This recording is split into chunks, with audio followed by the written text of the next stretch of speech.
Beleza. Começamos mais um episódio Cricaré Valley, episódio 3, novamente contando com mais um convidado especial. Eu sou o professor Felipe Oliveira, para quem não me conhece, professor da engenharia e da área de saúde. Esse aqui é o Antoniel, se apresenta aí, Antoniel. Fala aí, galera, eu sou o Antoniel, estudante de administração, terceiro período. Estamos aí em mais um episódio do ValleyCast, episódio 3, com um convidado mais que especial, né, Felipão? É isso aí, estamos com o convidado Daniel Oski. Se apresenta aí pra gente, cara. Olá, oi pessoal, tudo bem? Daniel, prazer, para quem não me conhece ainda, para quem já me viu em algum lugar, que bom rever vocês. Obrigado pelo convite, espero contribuir com vocês nesse bate-papo sobre soft skills e habilidades comportamentais. Legal. Fundamentais para o mercado de trabalho, para a vida, enfim. Vamos Legal. lá. Daniel, você tem um currículo extenso, né, cara? Não dá nem pra dá nem pra falar muito, o seu currículo ir muito a fundo aqui, né, pra caber no nosso episódio.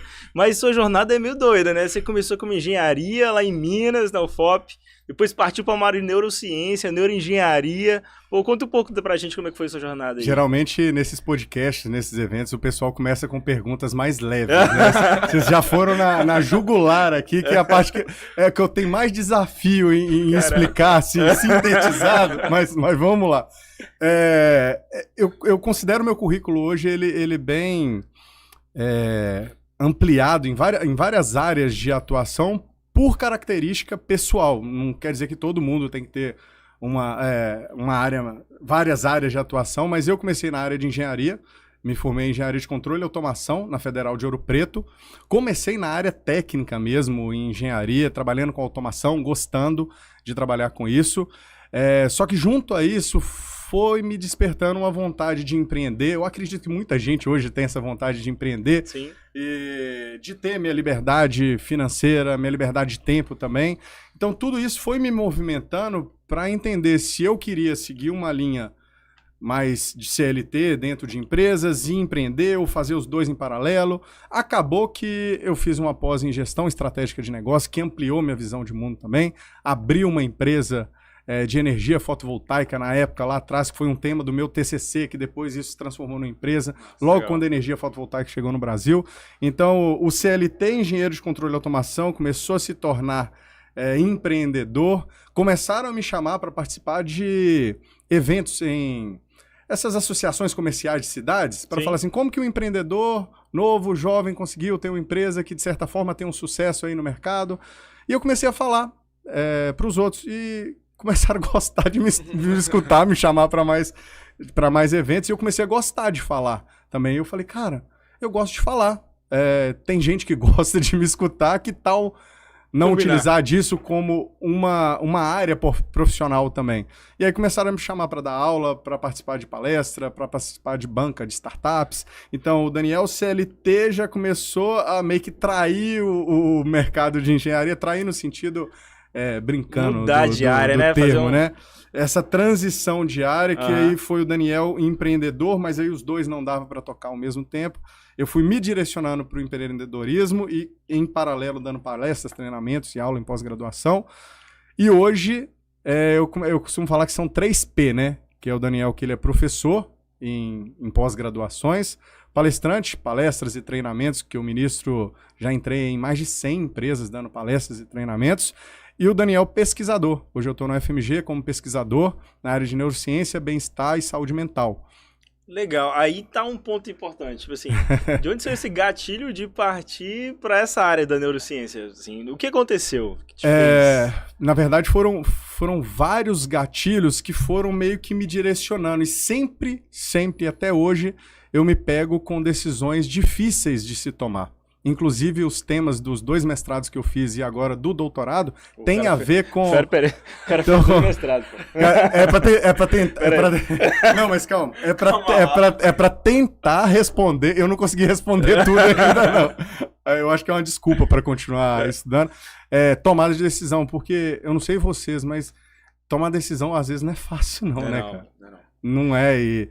E nós profissionais, nós alunos, que eu me considero aluno também, eu estou no doutorado, eu sou aluno, sou professor, a gente tem que tomar a decisão, se eu estudo agora, eu estudo depois, se eu me preparo bem para esse trabalho, eu não preparo, se eu tenho um processo seletivo aqui, um processo seletivo ali, qual empresa que eu gostaria mais, se eu tiver essa opção. Então, a todo momento a gente está tomando decisão.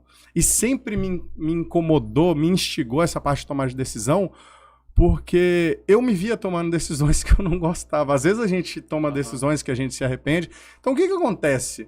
O que me faz tomar boas decisões ou tomar decisões não tão boas assim? E aí tudo isso foi me direcionando para tentar estudar a fundo. Então, respondendo agora, eu costumo falar muito, então vocês me cortam, pelo amor de Deus. É mal de professor, eu acho isso. Eu fui me direcionando e não teve um gatilho.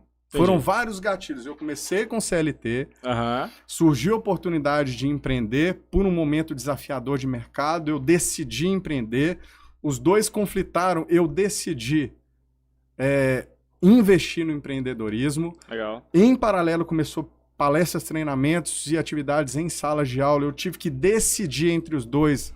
Eu decidi dar mais gás para a área de palestra, treinamento.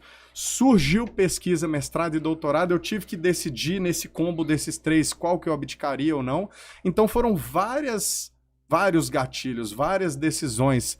Algumas posso ter errado o time, mas eu costumo levar tudo isso como aprendizado também, sabe? Entendi. Então, assim, a decisão, a esquemática de tomada de decisão foi um ponto importante, né? E assim, e na administração, na gestão, a gente vê uma enxurrada de ferramenta que auxiliam a tomada de decisão. 5W, 2H, Matrix SWOT, enfim. Aí, e no fim das contas, esse tema já tem sido um tema aquecido até, né? Com livros como O Essencialismo, A Única Coisa, né? Que fala um pouco sobre essa tomada de decisão na carreira, na vida, e faz toda a diferença, né? E aí, você partiu então para essa área de tomada de decisão, tem se formado nessa área, e hoje você dá palestra, por exemplo, de soft skill, né?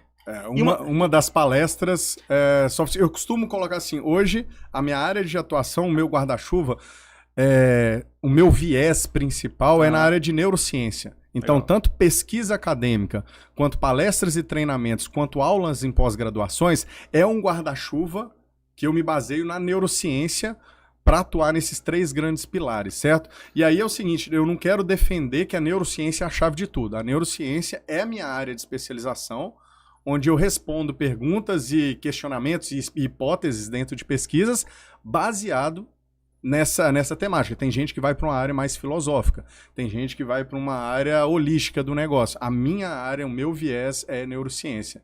E é importante deixar assim, um respeito a todos os trabalhos, sim, a todos os viés, mas o meu é neurocientífico, é estudar no cérebro.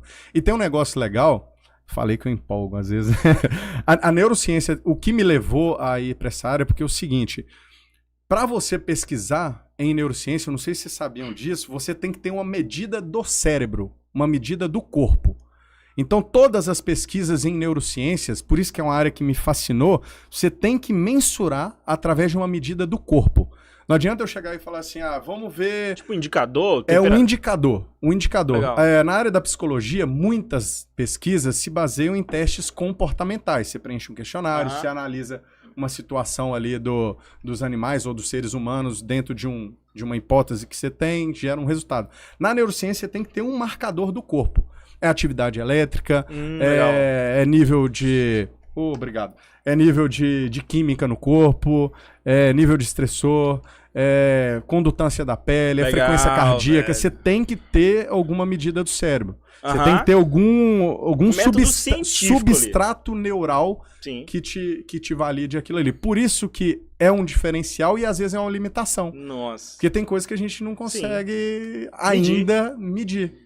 Ou tá fora da margem de sensibilidade da técnica, por exemplo. Exato. Tá abaixo do limite de codificação ali do método, acima, enfim, né? Exato. Legal. E, rapaz, e sobre tomar decisão ainda? Esse tema aí Tudo isso tá atrelado nisso, né? De tomar decisões. Tudo isso não é só, rapaz, vou escolher isso. Tem tudo a gente vê que tem uma ciência por trás disso, né? Isso é sinistro. E esse é o ponto. E aí, apertem, essa hora eu mudei até de cor aqui, porque uma dessas vezes aí foi uma mudança de chave.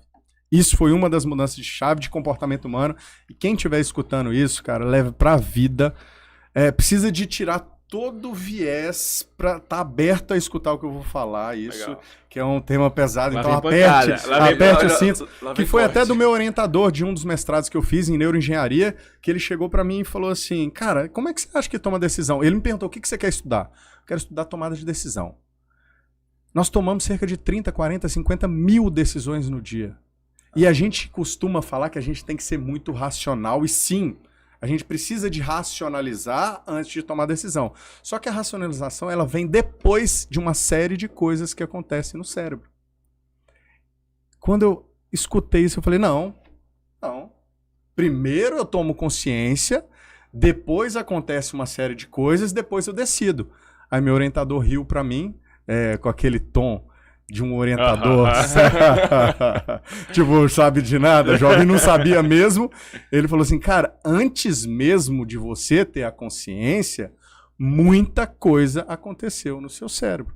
E tem uma pesquisa que ela é muito, muito, muito forte e simples, e a maioria das pesquisas que são aquelas diferenciais, ela tem um grau de simplicidade e eficiência que é enorme. É verdade. A pesquisa é muito simples. Você pega sabe aqueles botão de on-off, liga e desliga? Você coloca isso numa mesa, você coloca o sujeito, a pessoa que está participando do experimento ali, coloca um equipamento que chama EEG, de eletroencefalografia, para medir a atividade elétrica da pessoa. Isso está ligado a um computador fora da sala. O experimento é muito simples. Essa pessoa vai ter que clicar quando ela quiser. Então, o experimento é esse. Tem um botão aqui, eu tenho um período de tempo, eu clico quantas vezes eu quiser e quando eu quiser. Isso, meu corpo está ligado a uma máquina. Essa máquina no computador está medindo minha atividade elétrica. E tem um estímulo externo, um monitor, uma revista? Nada. Só uma sala, Legal. e na mesma condição para todas as pessoas. Objetivo, medir tomada de decisão. Cara, que doideira. Atividade elétrica. O que acontece? Numa sala externa, o pesquisador, e aqui, gente, eu não vou explicar todo o experimento, que senão a gente vai ter que ficar 2 horas, eu estou simplificando de maneira didática para ficar a nível de compreensão a ideia do experimento. Lá fora, o cientista falava assim, ele vai apertar o botão. Antes dele apertar, ele falava assim, vou apertar, e apertava. Antes disso, o cientista, olhando no computador, falava assim, é agora. Ele fala, vou apertar. Apertava. Passava 2, 3 minutos, o cientista não falava nada, ele vai apertar de novo. Apertava. Com base no sinal elétrico? Com base num sinal elétrico, lá fora, antes dele verbalizar e tomar consciência e falar, um sinal elétrico falou. E aí? É gigante isso aí, velho. É gigante isso aí, olha isso. Quando eu falei assim, eu não sei se eu quero estudar isso. Eu não sei se eu gostei disso aqui, não. Mas vocês conseguem perceber? E aí eu fui aprofundando nisso. Tem uma outra pesquisa que deu base a uma das minhas teses de mestrado, que a gente vê condutância da pele, que de certa forma mede uma intensidade emocional que o seu corpo está variando em relação ao basal. O seu corpo sente... A sua pele sente alguma coisa, ela muda essa condutância, ou seja, é eletricidade mesmo. Você conduz em uma taxa maior quando algo mexe com você. Mas se pergunta para a pessoa, e aí, você tá bem? Tô normal. Mas a pele dela tá mostrando que ela não tá basal ali. É um jogo de cartas que você coloca a pessoa para perder no jogo de cartas, ela perdeu, ela fala assim, não, tá tudo bem, tô normal. Mas a condutância da pele mostra uma atividade emocional diferente. Aí eu falei assim, e aí? O que tá acontecendo? Aí eu comecei a perceber, resumindo tudo isso, que a maioria das nossas decisões, muitas das decisões, a gente nem toma consciência. É como se fosse vários códigos, scripts pré-prontos que o nosso corpo já tem ali e ele tá meio que preparado para agir. A gente tem um período que a gente pode tomar consciência que chama controle inibitório, que controle para inibir alguns impulsos que seu cérebro está preparado para falar assim, eu não vou tomar essa decisão. Eu não vou xingar o Felipe, eu não vou falar mal educado com o Antoniel, eu não vou falar daquele jeito com aquela pessoa. Então a gente tem é como se fosse aquele freio do carro. Mas se a gente não desenvolve isso, a gente fica sendo levado por diversos impulsos que o nosso corpo já está preparado para agir. E são irracionais, são além do consciente. Eles são subconscientes. Quando ele chega para a sua consciência... A decisão já está sendo tomada há muito tempo. E, Daniel, isso é muito doido pensar, porque Tem a diferença da decisão rápida, aquela decisão que você tem que tomar, assim, num estalo muito curto. Por exemplo, tá dirigindo, o caminhão joga em você, você tem que tomar a decisão de tirar. E tem aquela decisão que você tem, assim, semanas pra pensar. Isso, essa diferenciação é muito boa e essa pergunta é muito boa.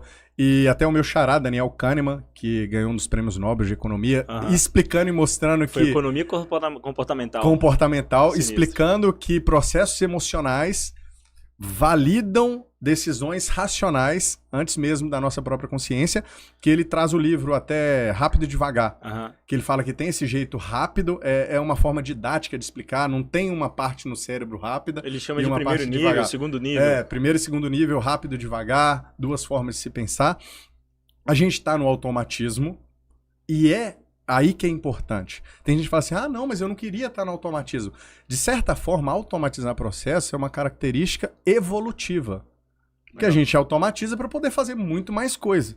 Se eu tivesse que ficar pensando em tudo conscientemente para fazer ao longo do dia, a gente não ia conseguir fazer nada. Às vezes eu tô pegando a água ali, eu vou perceber, a água já tá aqui. É verdade. É tipo agora. Foi de propósito que eu falei isso. Mas, aí já foi o neurônio espelho. Já tem um neurônio espelho que entra no meio. Mas assim, aí... parte dessas decisões precisam ser automatizadas e rápidas, e parte delas a gente tem dias para tomar essa decisão, semanas para tomar essa decisão, que envolvem processos, áreas e regiões diferentes do cérebro e um nível de complexidade. Não sei se a palavra certa é complexidade, mas assim, são decisões que são mais cotidianas, que a gente automatiza, e algumas decisões que são mais delicadas, que a gente pode ter um tempo a mais para responder. Isso envolve processos, áreas diferentes, e são, de certa forma, diferentes no nosso cérebro, mas tudo é tomada de decisão. Legal. Tudo isso é tomada de decisão, e aí só para dar para não deixar a resposta tão vaga, nos dois você pode ou não ter níveis de consciência e inconsciências elevados que fazem você tomar aquela decisão. Até naquela de semanas, tem várias coisas inconscientes que estão balizando para você tomar aquela decisão. Exatamente. A gente vai lendo um pouco sobre isso, né? Que tá junto da lógica de alta performance e tudo mais. E a gente vê a galera falando sobre automatizar suas primeiras decisões do dia. Por exemplo, já deixa meio que sua roupa separada, ou veste de preto, que tem a moda, né, galera? Veste de preto logo que a roupa tá pronta. A galera do minimalismo. Uma blusa só, um modelo de todas blusa. São pretas, todas né? são brancas. Todas as calças são marrons. 50 tons de preto ali que a pessoa tem. A lógica de automatizar essas primeiras decisões, deixar o cérebro para tomar as decisões talvez mais importantes, depois lá no trabalho, junto à família, né? Essa é a lógica. Mas verdade, tipo, essa teoria de que o número de decisões que a gente tem ao longo do dia é limitado? Faz sentido? O que faz sentido é o seguinte: para tomar decisões, a gente tem uma série de recursos emocionais, cognitivos, executivos, recursos do nosso corpo e da nossa capacidade mental. Quando a gente toma muita decisão, a gente vai... É como se fosse um celular e a bateria do celular. Quando a gente vai utilizando, essa bateria ela vai acabando. Quanto mais eu demando de uma decisão ou da bateria daquele celular, fazendo essa analogia, ela vai acabando. E é natural, ao longo do dia, em relação ao início do dia, que essa energia para a tomada de decisão, essa capacidade de tomar boas decisões, ela vai diminuindo. Legal. Não necessariamente ela vai reduzindo igual a bateria do celular. Não é uma parada linear, né? Não é linear, porque eu posso estar muito mal... Aí eu, tive uma experiência legal com vocês aqui, ele dá um up ali de energia, eu posso tirar uma soneca ali que melhora a minha energia, eu posso receber uma notícia boa que me reenergiza. Sei lá, dar uma meditar, um mindfulness aí no meio do processo. Exatamente, eu posso no meio disso fazer uns 5 minutinhos, que hoje é estratégia de vida pra mim fazer isso. Legal. Eu não sou uma pessoa muito ligada naturalmente, instintivamente à meditação, mas eu incorporei isso à minha vida como um recurso para aumentar essa tomada de decisão. Mas faz sentido, sim, que essa capacidade de tomar boas decisões ao longo do dia ela vai diminuindo, não de uma forma linear, e vai variar de acordo com coisas que acontecem no nosso dia. Por isso e tem muita gente que negligencia o sono, que acha que no sono a gente desliga, que a gente dorme. No sono é como se ao longo do dia tivesse acontecido uma festa no nosso cérebro. e fica cheio de sujeira, literalmente sujeira, porque uma das partes do nosso sono, a gente limpa toxinas no nosso cérebro. Então o sono é aquela parte que você reenergiza todo o seu corpo, atualiza seu software para um outro dia. Se você faz isso capengado, no outro dia aquele celular, ao invés de estar com 100% de bateria, ele vai estar com uns 60 e pouco, vai estar com um vírusinho ali, não vai estar tão limpo, vai ter uma sujeirinha nele que você não vai conseguir escutar um áudio direito, não vai carregar direito. Então, fazendo essa analogia, essa nossa capacidade de tomar de decisão, ela é influenciada por como que a gente se comporta, habilidades fundamentais e comportamentais ao longo do nosso dia. E ela vai variar de acordo com várias coisas que acontecem. Ela é muito... A nossa capacidade de tomar de decisão, ela não é a mesma todos os dias. É tipo uma mesa dinâmica, que ela vai sendo mexida conforme o DJ vai tocando ali aqueles parâmetros. Legal. E tem coisas que a gente não controla. Imagina vocês, a gente tá aqui agora, no meio desse podcast, tá massa. Vocês estão... Eu acredito que esteja legal aqui pra vocês também. A gente tá aqui e tudo mais. Aí acontece, vocês recebem uma mensagem. Infelizmente aconteceu uma coisa muito trágica na família. Vocês vão estar mesmo. Acabou, meu irmão. Você vai conseguir tomar a decisão de me perguntar uma coisa legal depois que viu aquele estímulo? Não, e que bom que não vai conseguir, porque sinal que a gente sente por alguma coisa que aconteceu e, de certa forma, isso é o nosso corpo preparando para uma emergência. Você acabou de ver seu celular, você ganhou a quina da loteria no meio desse podcast. Você vai continuar a mesma pessoa? Se bobear, você sai daqui e fala, Daniel, obrigado, valeu, um abraço. É isso, galera. Amanhã eu faço o Pix, depois a gente começa. Isso tudo tá mexendo com essa nossa capacidade de decisão. Aí o que é legal nisso? A gente é uma esponja que responde a estímulos do ambiente a todo momento. Se eu não faço como se fosse um filtro, uma barreira, eu tô absorvendo tudo. E aí eu posso absorver toda a sujeira que acontece. Sabe aquela pessoa que suga a nossa energia?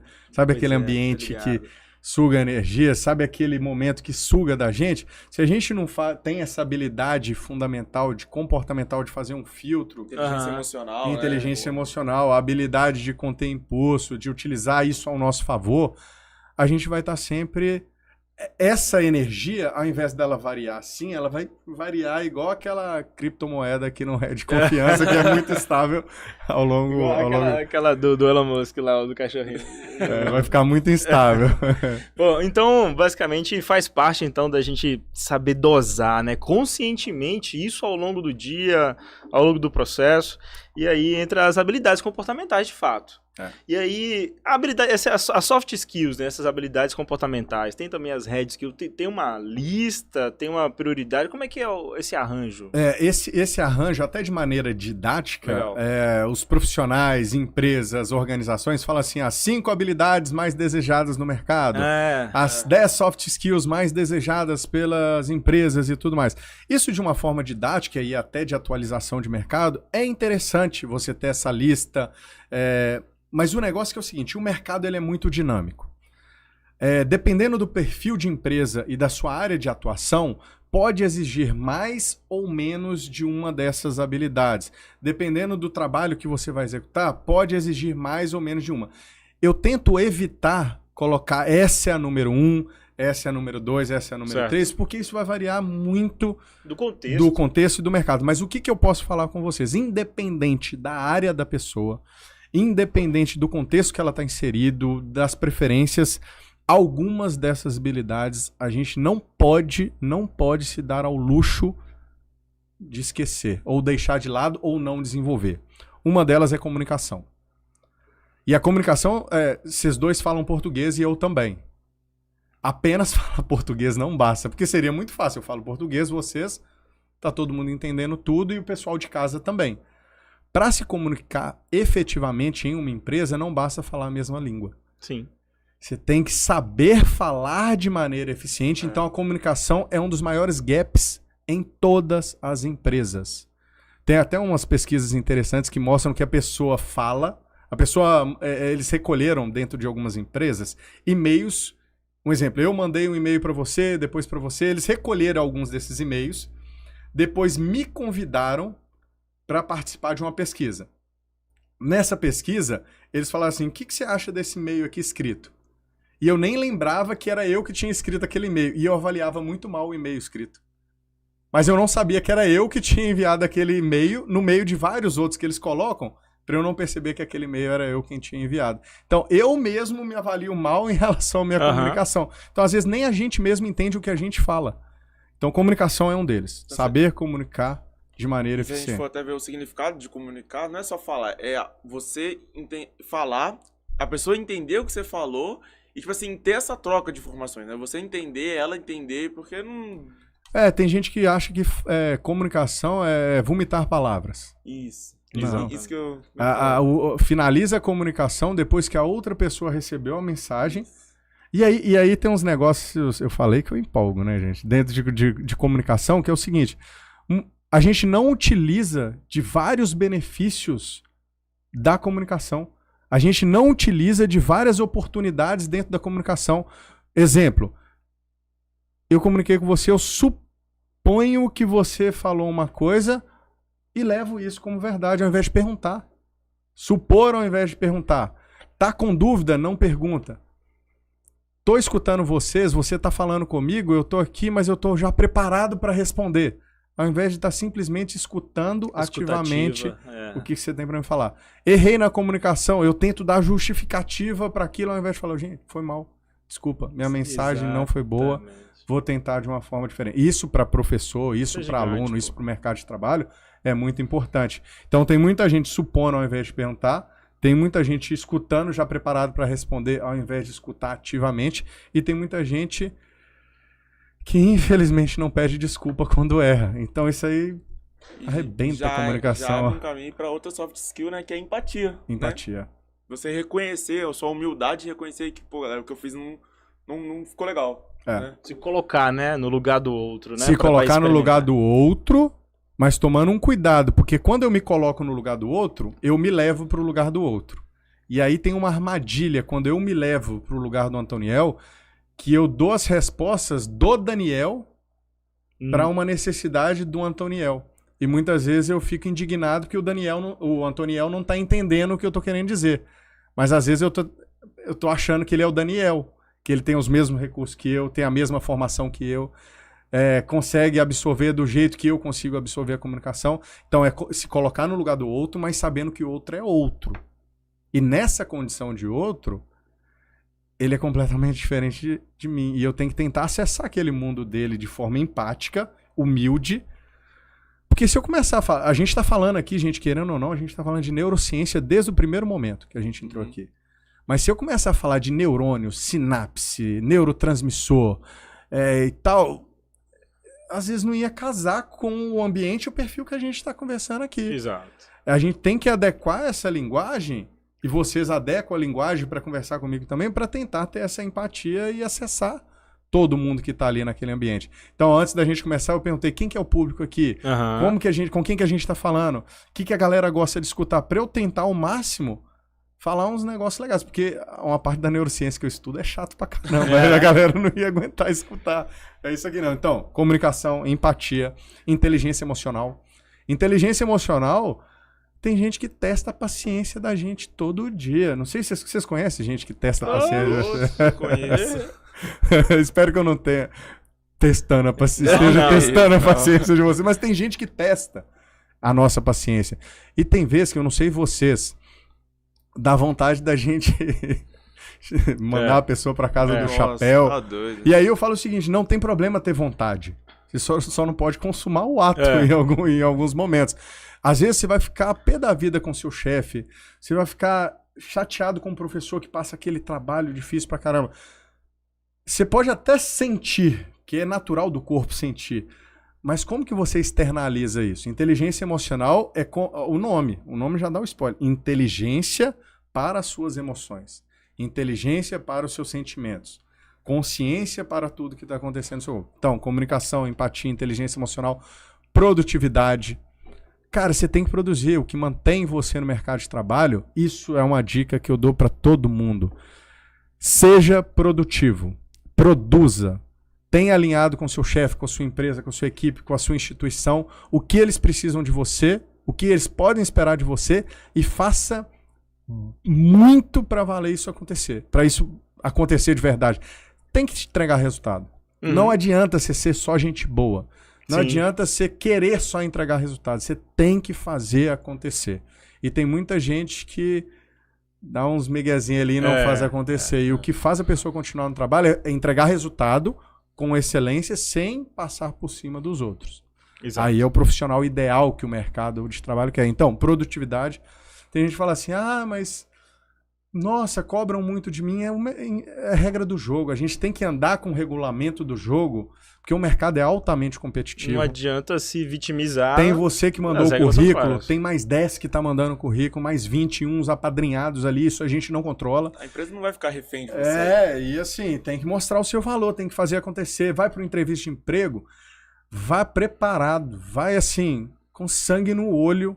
Sangue no olho do sentido de, assim, é a oportunidade da minha vida. Você tem amigos, tem familiares, fala assim, ô Felipe, cara, eu vou para uma entrevista de emprego, não sei o que pode me esperar, me testa aqui, faz pergunta, vá preparado, porque tem muita gente que vai para ver acontecer. Vamos ver o que vai dar. Se não for para mim, eu procuro outra coisa. Deixa a vida me levar, né? Essa história de deixa a vida me levar. O RH da empresa tá preparado para saber quem tá querendo ver a vida, deixar a vida levar ali.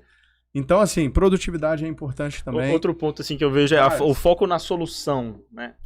Porque a gente, numa realidade, na hora de uma interseção ali, de uma mudança, de algo complexo, de um problema, muita gente reclama, mas poucos trazem soluções, né, para uma demanda. Foco na solução é uma outra habilidade que é valiosíssima. O foco na solução tem um negócio que eu gosto muito, que é quando alguma pessoa vem reclamar para mim... Beleza, ok, reclamar às vezes faz parte, lamentar às vezes faz parte. Eu sempre pergunto, tá, beleza, reclamo. O que você tem a reclamar? Escuto. Eu faço muito processo de mentoria, consultoria dentro de empresa também, e tem áreas que eu preciso escutar, e eu preciso escutar empaticamente. Então não é só retrucar a pessoa ali, eu escuto todas as reclamações, escuto tudo, e aí eu sempre costumo chegar para a pessoa e falar assim, beleza, tô te escutando, você já reclamou. Você quer só reclamar e desabafar, ou você quer que a gente junto trabalhe em uma solução para isso? Porque tem gente que vai chegar assim, não, eu só queria reclamar mesmo. Só queria reclamar. Porque se você quiser, a gente parte para o segundo ponto depois de reclamar, que é foco na solução. Como é que nós vamos solucionar isso? Então é uma parte que é importante também da gente fazer, foco na solução. É a base também, que o nosso podcast também fala de inovação, de empreendedorismo, de startups. Sim. É a base para formar uma startup, né? Qual é o meu problema? E como é que eu vou solucionar esse problema? E as soft skills fazem parte disso, né? Já tô ficando preocupado que esse cara vai pra uma palestra agora, moço. O horário dele tá apertado. Tem palestra ali daqui a pouco. Já tá acabando ou eu ia pegar um gancho ali? Não. Pode puxar essa ideia aí, depois eu puxo. Eu tenho que falar, que senão depois eu esqueço de falar. Essa parte de empresa, eu já participei de algumas bancas de startup. Eu gosto muito dessa área de criação, de empreendedorismo, de inovação. Eu sou um fã de tecnologia. Tô sempre que possível antenado e tenho os meus mentores de tecnologia, que são pessoas que eu me recorro para... Porque não dá para você saber de tudo.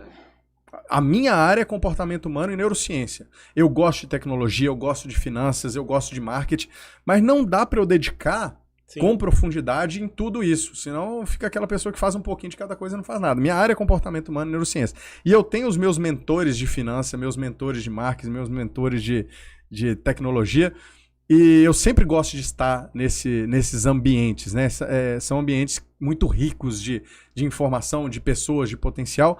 E tem um detalhe muito importante de empresa, que isso me chama muita atenção. Foco na solução, destrinchar o problema. E tem uma outra parte que a gente sempre avalia em uma empresa, que é o seguinte: como que você apresenta a sua ideia? Tem muita gente que está ali propondo soluções, mas a forma pela qual, aí entra até comunicação, ela apresenta a ideia da empresa. Tem pessoas que apresentam de uma maneira que você fala assim, cara, eu nem sabia que eu precisava disso, eu nem sabia que eu gostava disso, mas essa pessoa me apresentou de um jeito diferente aqui. Esse gancho que eu queria até escutar de vocês e abrir também. Como que essas pessoas conseguem, né, despertar antes mesmo da minha consciência, Sim. uma motivação e uma vontade de escutar melhor sobre aquilo ali, que é o famoso pitch, né? Um pitch bem feito, exatamente. que a pessoa faz. E o tempo médio de um pitch é coisa de 5 minutos, cara. E assim, às vezes menos ali. Tem até de 3 3. minutos. Tem aquele, né, o pitch do elevador, que é 1 minuto. Elevator pitch, Elevator né? pitch. Mas às vezes tem um pitch tão incrível que consegue ativar, assim, gatilhos, né? Ativar memórias, que em 1 minuto, 2 minutos, às vezes, quem escuta se sente tão envolvido, tão encantado com a ideia que chega a se emocionar, né? Chega a chorar. E Tem soluções incríveis. E aí que entra o detalhe, que é o seguinte, cara, todo mundo consegue falar em 1, 2, 3, 5 minutos da sua empresa. Sim. Afinal, você é a pessoa que mais conhece daquilo ali.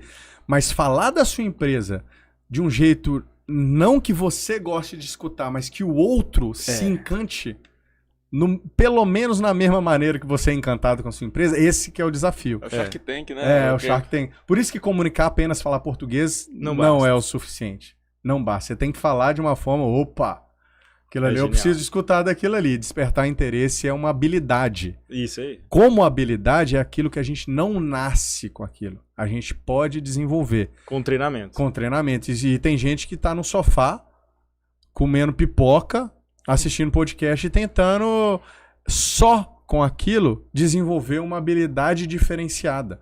O podcast, o filme, o acesso ao conteúdo é o primeiro passo. Trazer para a consciência.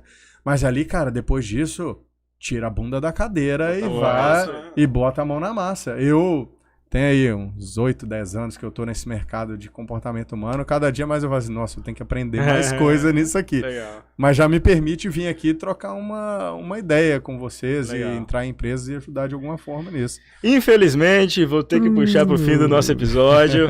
Se você que tá nos escutando aí sentiu, né? Porque, olha só, o Daniel deixou gatilho. Tá escutando o podcast, mas não se move, estamos com convite aberto para fazer parte da nossa incubadora. Vem aqui trocar ideia com a gente no podcast. Temos muitos setores, muitas áreas que a gente precisa de gente para contribuir com esse podcast. Sem contar várias outras oportunidades que temos aqui, que envolvem a instituição, Vale do Cricaré e para além disso. Então tá aí o convite aberto. Daniel vai para uma palestra agora. E, Daniel, as palavras finais, assim, se você tivesse que dizer pra galera, faz de conta que o Brasil inteiro tá te ouvindo, o que você diria nessa linha do que a gente conversou hoje para um jovem nos ouvir? Pelo amor de Deus, faz valer a pena esse milagre de você estar vivo, cara. Foda. Faz valer a pena. Não com pensamento, mas com ação. Você tem 24 horas no dia. Todo mundo tem 24 horas no dia. Faz valer a pena, pelo amor de Deus. Legal. Tá com vontade, tá com sonho, faz acontecer. Tá querendo, vai pra cima. Legal, gigante. É isso. Não tem mais o que falar além disso, cara. Gigante. Não precisa falar mais faz nada. valer a pena. Daniel, deixa suas redes sociais aí pra gente, pra galera te encontrar, te seguir, te acompanhar. Como é que a gente te encontra na internet? Daniel Osken. Tá aqui o Osken. Tá na thumbnail. Já tem aí. Daniel Osken no Instagram, Daniel Osken no Facebook, Daniel Osken no LinkedIn. Legal. Daniel Osken @hotmail, Daniel Osken @gmail, Daniel Osken @ufmg. Daniel Osken em qualquer lugar vocês conseguem me encontrar. Até o meu boleto é Daniel Osken. Quem quiser pagar aí, Pix também. Quem quiser fazer o Pix. Obrigado, valeu aí pela confiança, pelo bate-papo aí com vocês. Eu sou um apaixonado por educação, por inovação e foi muito legal. Valeu a pena viver esses minutos aqui com vocês. Verdade. Obrigado. Pô, obrigado, nós que agradecemos.